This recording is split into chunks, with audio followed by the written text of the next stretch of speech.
So racism and sexism appear to be alive and well in America today. Sad to say on the 4th of July, Independence Day, but if you want evidence of that, just look in the newspaper. We'll talk about it in today's video.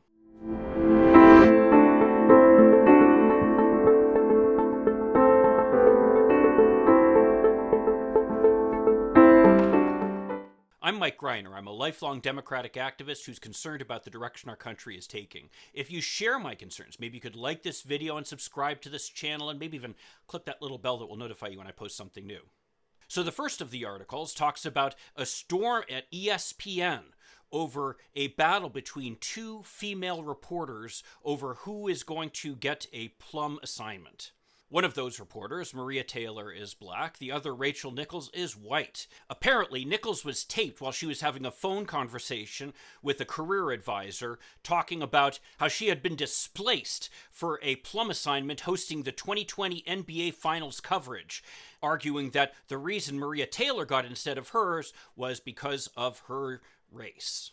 Now, both reporters are actually superstars at ESPN, and Maria Taylor in particular received a lot of attention for the coverage that she brought, the commentary that she brought regarding Black Lives Matter and after the death of George Floyd. What's more is Maria Taylor is well known as a voice within ESPN pushing for more diversity, which is a big problem at the network apparently.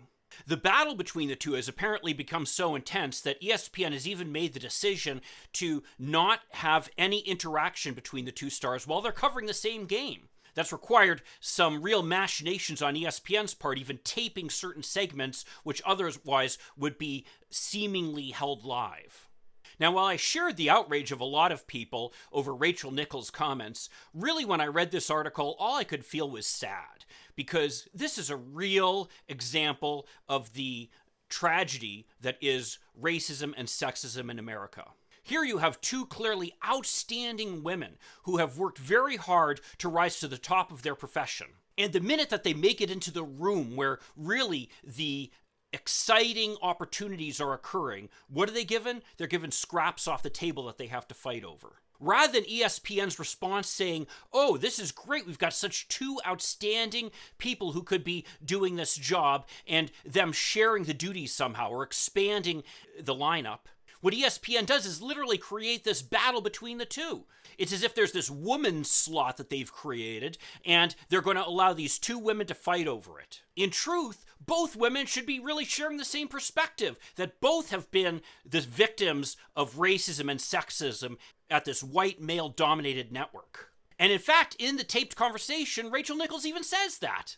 But instead, ESPN has set up this zero-sum game where both of them need to be fighting against each other for this one token spot. So sexism and racism alive and well at ESPN?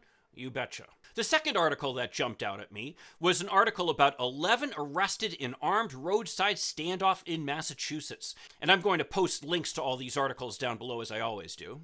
And I was reading this article, I had two reactions to it at first. One was that these armed protesters sounded an awful lot like the white armed militias that we have, unfortunately, in some prominence here in Michigan, actually. And the other was that the reaction of the Massachusetts and New Hampshire state police seemed a little bit excessive. The crime of these gentlemen was refilling the gas tank of their vehicle on the side of the road while they had with them weapons and body armor. They did not threaten anybody. They did not attack anybody. They didn't even make any move to attack anybody. In fact, they fully cooperated with the police officer who pulled them over. Now, certainly they have some unique views about their nationality, claiming to be members of a more national movement and arguing that they are not citizens of the United States.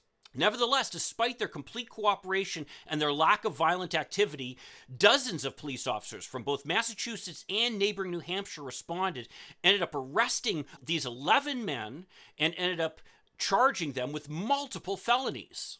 Again, despite the lack of violent activity, there was a shelter-in-place order that was put in place in the local communities, and people were informed that these men were armed and dangerous. And out of the 11 men, how many weapons did they have, actually? Well, it turns out they had 8 weapons. only 3 of which were the type of automatic weapon that we see people like Kyle Rittenhouse toting around. What's more is their crime is not having a license to carry these weapons ultimately, but yet they were charged with unlawful possession of ammunition, use of body armor in the commission of the crime, possession of a high-capacity magazine, and conspiracy to commit a crime, among other charges, according to the article. Now, what is the crime that they were in the process of committing? It was possession of the firearms without a license. So it seems to me like they're kind of double dipping here on these charges.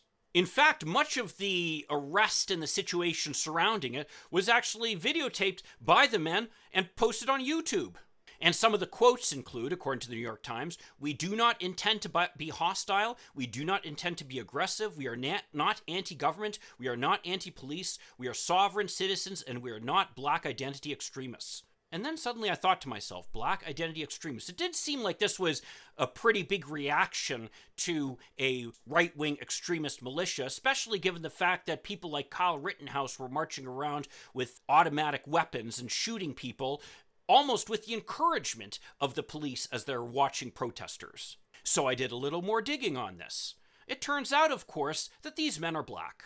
So what is the real crime that these men are guilty of? They're guilty of being black and having weapons. That's what created the assumption that they were armed and dangerous, is that they also happen to be black. I'd be willing to wager that there are many white men carrying at least as many weapons with body armor, maybe with, maybe without licenses, who certainly did not warrant the kind of extreme reaction that these 11 black men created.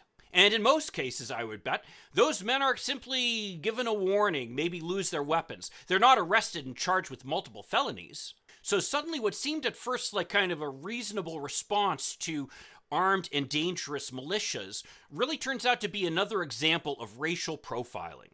Again, racism alive and well in America. And the third article that jumped out at me was the column by Ross Douthat called "The Excesses of Antiracist Education." Now, Ross is a conservative columnist, but he's very reasonable, and he points out, by the way, that he, as well as a near majority of college Republicans, support teaching in college about the existence of systemic racism.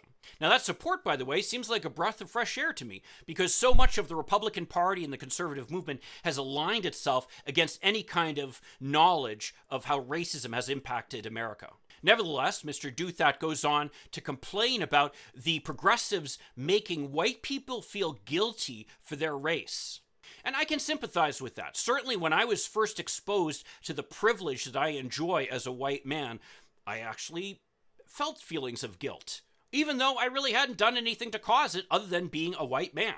But the truth is, simply being exposed to the privileges that we have, especially when it's at the expense of people of color and women, is something that will normally cause feelings of discomfort among people like me. That's not necessarily a bad thing, because those feelings of discomfort are going to be the type of thing that then motivate us to try to move forward and change the system for the better. So in other words, when Ross is saying that he wants to encourage teaching about systemic racism, he wants it to occur as long as it doesn't make any of the white, male, privileged individuals feel uncomfortable. And frankly, I don't know how that can be done. Now, progressives like me are frequently criticized as being anti-American or too negative about our country, and that's really not what's going on here. When we raise our criticisms of the way things are in America, we're raising them because we want to improve it, because we love our country and want to see it do better. Most of us believe that America is a great country, but the truth is that racism is a stain on it, as is continuing sexism. And until we address this level of inequality, the United States will never reach its full potential. So these 3 articles provided sad reading on Independence Day, 4th of July, because they just demonstrated how far we still have to go in America. So if you agree with me or disagree with me, I'd love to hear your comments below. And if you could like this video and subscribe, that would be a huge help. I'll see you in the next video, and let's hope for continued progress. Thank you.